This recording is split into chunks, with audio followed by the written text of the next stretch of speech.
Hello friends, welcome to my channel everyday છાયા.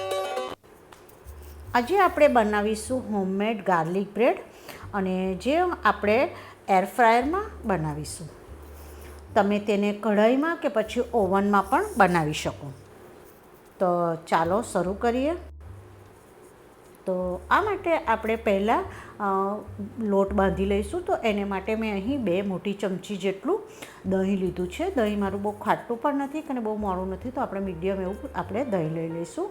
હવે એમાં લગભગ અડધી નાની ચમચી જેટલો આપણે બેકિંગ પાવડર ઉમેરીશું, અને એનાથી અડધો એટલો આપણે બેકિંગ સોડા ઉમેરીશું. આપણે એમાં થોડી એવી પિંચ જેટલી ખાંડ ઉમેરી દઈશું.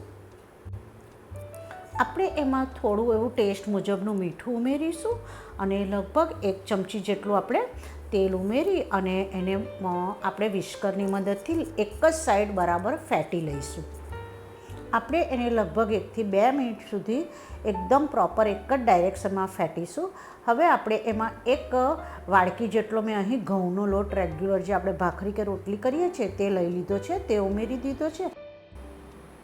આપણે એમાં અડધી વાડકી જેટલો મેંદો ઉમેરી દઈશું, અને વિસ્કરની મદદથી એને સારી રીતે આપણે મિક્સ કરી લઈશું. હવે આપણે એમાં થોડું થોડું હુંફાળું એવું પાણી ઉમેરી દઈશું, અને એને સારી રીતે આપણે લોટ બાંધતા હોય એવી રીતે આપણે એનો સોફ્ટ એવો લોટ બાંધી લઈશું. આપણે એના પર 1 ચમચી જેટલું તેલ ઉમેરી ફરીથી સારી રીતે એને મિક્સ કરી અને ઢાંકી અને આપણે એને ઓછામાં ઓછો 20 થી 25 મિનિટ માટે રેસ્ટ થવા દઈશું. આપણો લોટ રેસ્ટ થાય ત્યાં સુધી આપણે ગાર્લિક બટર બનાવી લઈએ. તો એને માટે મેં અહીં એક તડકા પાન લીધું છે, તેમાં ઓઇલ ઉમેર્યું છે. ઓઇલને થોડું ગરમ થવા દેવાનું, અને પછી એમાં મેં અહીં લગભગ 20 થી 25 જેટલી લસણની કળીઓ ઉમેરી લીધી છે, અને આપણે એને આવી બતાવ્યા પ્રમાણેની બ્રાઉન જેવી થાય ત્યાં સુધી એ તળી લઈશું, અને આપણે એને તળાઈ જાય આવી રીતે એટલે બહાર કાઢી લઈશું. આપણે એને કોઈ મેસરની મદદથી કે પછી કાંટા ચમચીની મદદથી આવી રીતે સારી રીતે એને મેશ કરી લઈશું. હવે આપણે એમાં સારા એવા પ્રમાણમાં લીલા સુધારેલા ધાણા ઉમેરી દઈશું, અને આપણે ગાર્લિક બટર બનાવવાના છે તો પછી બટર આપણે ઉમેરીશું. મારું બટર ગાર્લિકવાળું જ છે.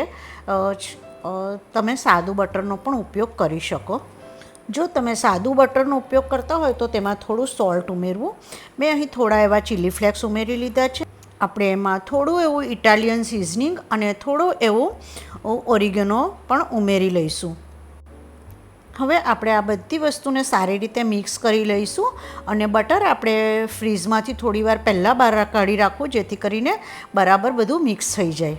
અડધો કલાક પછી આપણે જોઈશું તો આપણો લોટ પણ સારી રીતે ફૂલી ગયો છે. તો હવે આપણે એમાં થોડું તેલ ઉમેરી એને એકવાર સારી રીતે મસળી લઈશું, અને કદાચ ને થોડો એવો ઢીલો થઈ જાય તો આપણે એમાં થોડો એવો મેંદો ઉમેરી લઈશું, અને મેંદો ઉમેરી અને એના આપણે લુવા કરી લઈશું. મેં અહીં 2 પાર્ટ કર્યા છે.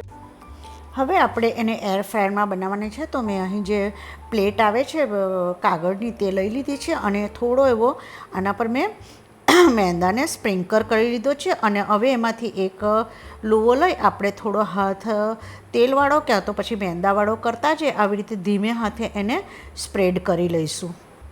હવે આપણે જે ગાર્લિક બટર બનાવ્યું છે તે એના પર સારી રીતે સ્પ્રેડ કરશું.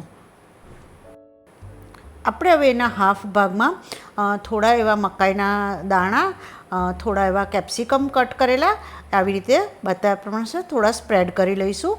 મેં મકાઈના દાણાને થોડા બાફી લીધા હતા, અને હવે એના પર આપણે જે ડાઈસ ચીઝ આવે છે તે એના પર આવી રીતે સ્પ્રેડ કરી લઈશું.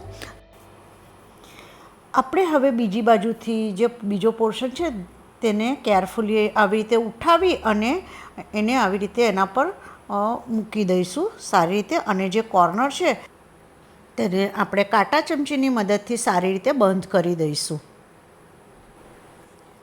હવે આપણે નાઈફની મદદથી ઉપરના ભાગમાં પણ હલકે હાથે થોડા એવા આવી રીતે વચ્ચે વચ્ચે કાપા પાડી દઈશું. અને હવે આપણે એના પર પણ જે આપણે ગાર્લિક બટર બનાવ્યું છે તે એના પર પણ સારી રીતે સ્પ્રેડ કરી લઈશું. આપણે હવે એને એરફ્રાયરના બાસ્કેટમાં ગોઠવી દઈશું અને એરફ્રાયરનું ટેમ્પરેચર આપણે 180 ડિગ્રી અને 18 મિનિટ માટે સેટ કર્યું છે. તમે 20 મિનિટ પણ સેટ કરી શકો. 18 મિનિટ પછી આપણે જોઈશું તો આપણું ગાર્લિક બટર બ્રેડ એકદમ એન્જોય કરવા માટે રેડી છે. આપણે એને એરફ્રાયરમાંથી કોઈ પ્લેટમાં રિમૂવ કરી લઈશું. હવે આપણે થોડું એવું ઠંડુ પડે એટલે આપણે એના પર જે કાપા પડ્યા છે તેમાંથી જ આપણે ફરીથી આવી રીતે કટ કરી લઈએ એને. તો રેડી છે આપણું ગાર્લિક બટર બ્રેડ એન્જોય કરવા માટે. તમે એને ડિનરમાં કે સ્ટાર્ટર તરીકે યુઝ કરી શકો. અમે આજે એને રોસ્ટેડ ટોમેટો સૂપ જોડે એન્જોય કરીશું. રોસ્ટેડ ટોમેટો સૂપનો વિડીયો મારી ચેનલ ઉપર અપલોડ કરેલ છે. Thank you for watching my channel. અને જો તમને મારી રેસિપીઓ ગમતી હોય તો please subscribe my channel. Like, share અને સબસ્ક્રાઈબ એકદમ ફ્રી છે.